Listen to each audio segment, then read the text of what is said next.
Alcoholism does more than affect our families, our jobs, and our social life. It affects everything, including our health. This is the Speakeasy Philosophy Podcast with Silent E, a podcast for the alcoholic looking for information, for guidance, and solutions. Your host is dedicated to helping you move beyond your addiction, finding your way back to health of mind, body, and spirit. Relax and listen. Here's your host, Silent E.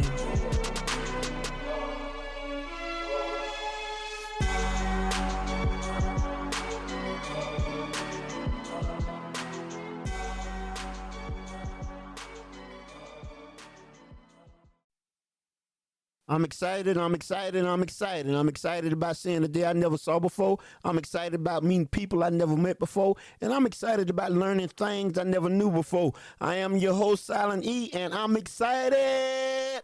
I created this podcast to enlighten those that want to be enlightened, to encourage those that want to be encouraged, and to give hope to the hopeless, and to ensure those that are struggling with an addiction you're not alone. People believe that times are getting better. I'm sorry, but I can't subscribe to that notion. Yes, on the one hand, time is getting better because now you have more support groups in this world than you ever had before. If you take the time to look around your city, these days they have more support groups than they ever had before. On every other block, there is a support group that's willing to support you no matter what you're going through. These groups are popping up all over the world, and they're willing and able to accommodate everybody no matter what the addiction is. Please don't get me wrong. I'm optimistic, and I think this is a wonderful ideal and a great benefit to some. But today we're not talking about the sum of humanity. We're talking about humanity as a whole. Most of these groups are more concerned about the charter than they are about helping people. As an organization, if your number one goal is to establish friendship, then everything else become whitewashed. Most of these organizations prefer to ignore the most disturbing aspect about addiction, and that's holding people accountable and holding their feet to the fire. Without accountability, what do you really have? You become friends of this world and an enemy of God. Times have changed so dramatically that organizations are willing to soft soap policies to gain friendship at the expense of helping people. 30 years ago, not only was people willing to hear the truth, but they was willing to die for the truth. Fast forward today, and what you have, like marketeers, financiers, policy pushers, and CEOs making millions off the suffrage of people without even helping people. I understand capitalism. I understand profit over people. But just because I understand it don't mean I condone it. But I also understand that at the end of the day, it's the people's decision if they truly want to be helped or if they want to be gristle for the meal. As long as blood is coursing through my veins and I have a voice to speak with, I'm going to use this podcast to help those that truly want to be helped and addicts that want to move beyond their addiction. My philosophy is quite simple. I adhere to the notion of moving beyond your addiction because I don't believe that you overcome your addiction. I don't believe you overcome addiction no more than I believe you overcame death just because you woke up this morning. Death is undeniable. Death is undefeated. Most of these organizations are so PC driven, they're more concerned about people's feelings than they are about helping people. How many times have you been in one of these organizational meetings seeking encouragement and to receive help? And before you realize it, they had you in a bad episode of the crying game. Not a dry in the room. And before you made it to the parking lot, you realized you did not receive no help at all. Most of these meetings are set up for encouragement, to give you enough hope to make it to your next meeting. And they all start out the same. It's upwards to 40 to 50 people in the room, and everybody's talking and nobody's saying nothing. I mean, their conversations are so generic, they sound like they was rehearsed. Even at the high point of some of these meetings, their conversations are so vague, their conversations are so abstract, they start talking about animals, the lions, the tigers, the bears, the gorillas, the monkeys. The sharks are swimming. The sharks are swimming. I have an animal for you. I have an animal for you. You must be out your rabbit-ass mind if you think this is helping anybody. If you're truly in the business of helping people, then help people. Start by having real conversations and let people know it's okay if they're not okay. And for the life of God, stop having these long monologues without saying saying nothing. Imagine, if you will, imagine if most of these organizations ran their meetings with the same urgency as an ER room. They meet the patient at the door, they introduce themselves, they roll the patient into the lobby where they take their vital signs, their blood pressure, the heart rate, and their temperature, while simultaneously they ask them about their medical history, their family medical history, and what brought them here today, while ensuring the patient it doesn't matter what condition that they're in, it doesn't matter what's ailing them. They have doctors that specializes in everything concerning their medical condition. In less than 24 hours, they'll be in the midst of their speedy recovery. I've had my share of addictions and battles to overcome, and everything happens for a reason. But I'm stronger now that I won. This is Speakeasy Philosophy. It's a journey to recovery for you and me. You and me with Silent E. How do we get to this point? How do we reach the place that we know with assurance that it doesn't matter who comes to our meetings less than 2 hours, they'll be in the midst of this speedy recovery? First, two things must take place. There must be an urgency of real dialogue. You have to emphasize on how important it really is to engage in real conversation. I promise you, practicing real conversations will change the atmosphere of your meetings. Let's go back to the urgency of the ER room. Have you ever noticed that the atmosphere in the ER room is totally different than every other room in the hospital? Please say not to yourself because they have to deal with trauma. No, they have to maximize their effort in minimal time. They understand that in any given moment on any given day, that the ER can be flooded with hundreds, if not thousands of patients. So their time is limited and they're dealing with a short window to deduce what's wrong with the patient. And the way they maximize their effort is brilliant. From the time the patient enters the ER room, they bombard him with a series of questions, forcing him or her to give a full description of their pain and to diagnose themselves. These people are so proficient at what they do, they will not allow the patient to speak in abstract terms. The nurses that work inside the ER room have been trained that if the patient cannot name the source of their pain, then their pain is not real. Imagine if your meetings was carried out with such artistry that everybody in the room would have to name the source of their pain and diagnose themselves. How is it that you have allowed people to sit in your meetings for over 25 years and never render the source of their pain, never to give a full description of their pain, and to never name that very thing that's ailing them? Please stop allowing people that never had no intentions on being helped to hijack your meetings. This is not helping no one. For shame. The nuts and bolts of these meetings must rest upon two things. First, real conversation and earnest dialogue of Q&A. Real conversation highlights the urgencies of these meetings, why we are here, what we're going to accomplish, and how we're going to accomplish it. In other words, it separates those that want to be helped and those that just looking for free donuts and coffee. Next, there must be a earnest dialogue of Q&A. Q&A is the brick and mortar of this meeting, the glue that keeps everything together. I remember back in the days when I was a young man working on my tools,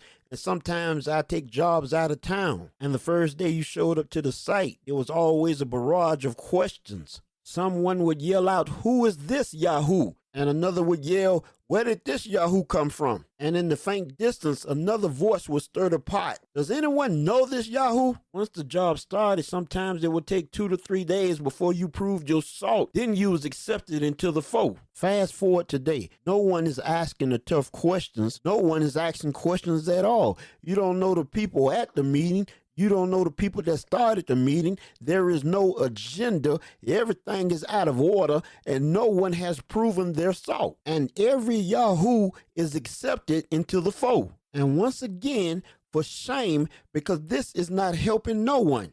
All I'm saying, if we're in the business of helping people, let us be in the business of helping people by having real conversations and earnest dialogue of Q&A. And for the life of God, And for the life of God, please stop allowing people in your emergency room with paper cuts.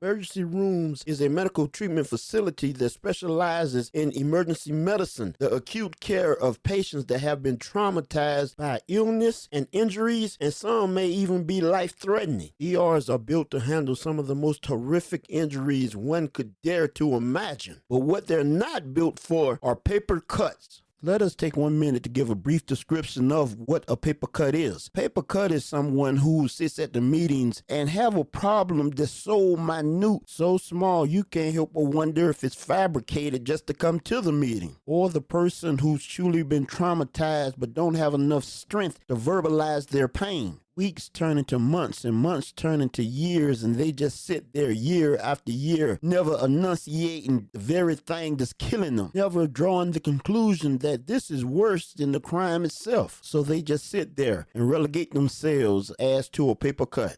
I'm speaking hyperbole about paper cuts because I don't even believe they are real issues. Being honest, I truly believe that paper cuts are so small, so minute, that they shouldn't even be addressed in the public. Paper cuts take it for granted the time, the energy, the effort, the man hours, and the resources it takes to run these meetings just so they could become a clog in the wheel. For shame. If you're truly in the business of helping people, then help people. Stop wasting time on people that talks about nonsensical things, and stop wasting time with people that are bat crazy. If you truly want to have a successful meeting, learn to run your meeting with the same efficiency as the emergency rooms. The first time someone comes to your meeting, they should be met with such a barrage of questions that it makes them feel uneasy. Case in point, how can this group help you today? What is your malfunction? Do you have a problem, or are you the problem? Can you give a brief description of your pain? Can you tell us where does it hurt? You can't miss this by yourself. You can't miss this by yourself. You actually have to pay somebody to help you miss this. The hospital purposely designed the ER room to be the most uncomfortable room in the hospital. If you comfortable in the ER room, you should ask yourself, do you really have a problem? You cannot allow the meetings to become likes.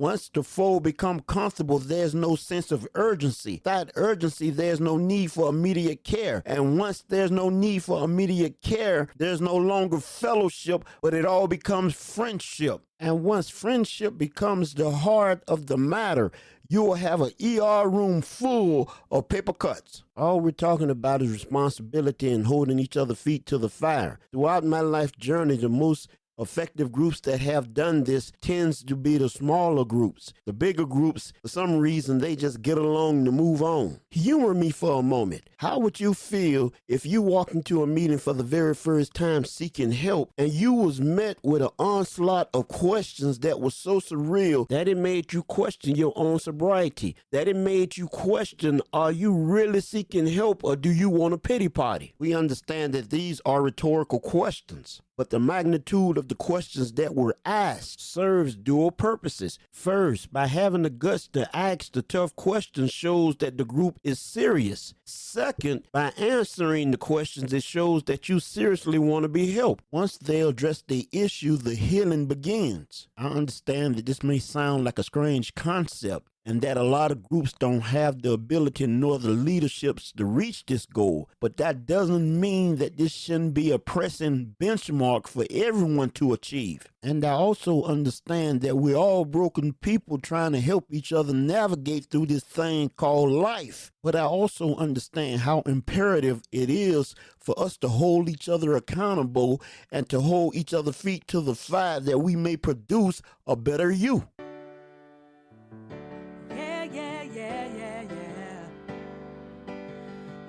My share of addictions and battles to overcome, and everything happens for a reason, but I'm stronger now that I won. This is speakeasy philosophy. It's a journey to recovery for you and me.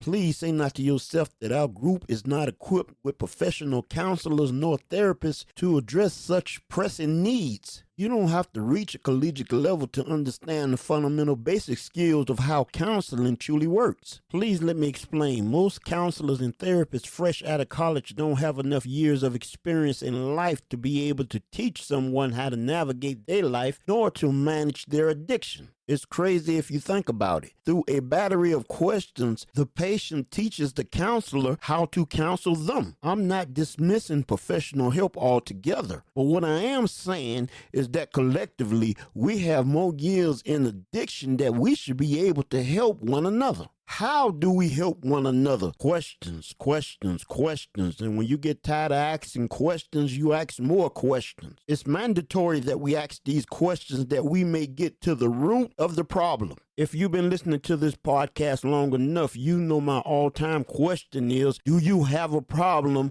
or are you the problem? And once I see them hastening for an answer, I hit them with an entourage of questions that will make them blush. I've been in the business of addiction for so long that I understand that sometimes you have to fight crazy with crazy that they may live and not die. In other words, you cannot be rational with people that are not. The right question in your arsenal is just as sharp as a skilled surgeon with a scalpel. You can cut asunder to the quick and get all the right answers in a short span of time. Let me give you another illustration that this may properly hit home. When someone new comes to your meetings that really need help with the right questions, they'll keep coming back. And it will allot them the opportunity to grow in the spirit and move beyond their addiction. Let me paint this Rembrandt for you because I really need you to hear this. Years ago, I was invited into this meeting. 30 or 40 minutes into the meeting, a man walks in the room. A mountain of a man, about 6'6", 270 pounds. He sat in the back of the room and never uttered a mumbling word. I felt a tremble in my spirit, and I knew this man was molested as a child. When the opportunity presented itself, I started sharing with the group, and I looked at the man and he looked at me, and I asked him to name his assailant. Needless to say, he got up and walked out. After the meeting, the leadership came to me and asked me what happened. They confided in me that this man has been coming to their meetings for over 15 years, and they just didn't know how to help him. I told them to rest assured that he wasn't seeking help. He was just your average run-of-the-mill paper cut. This man didn't understand that he was a victim of a crime committed against him because he didn't have the strength to verbalize the very crime that was committed against him is worse than the crime itself. Let me impart this into your spirit because I really need you to get this. I did not ask the man to relive that horrific event or to reaffirm it in front of the group. All I asked him to do was to name the person that assaulted him, to name the origin of his secret pain. Quiet as it's kept. The people at these meetings are really good at keeping secrets,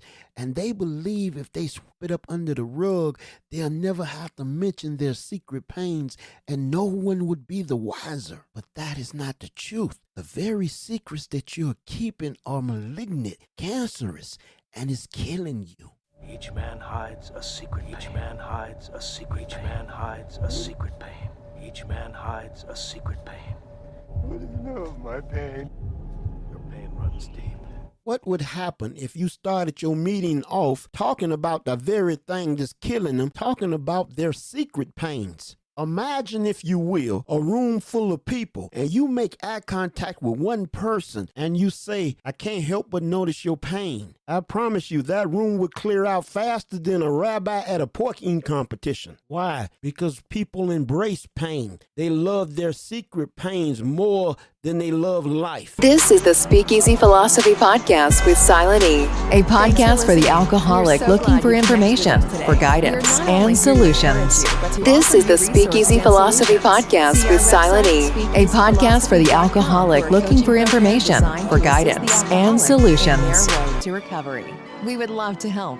You can also find us on social media by searching the Speakeasy Philosophy Podcast. Check back weekly for new episodes. Until next time, with love, speak easy to yourself.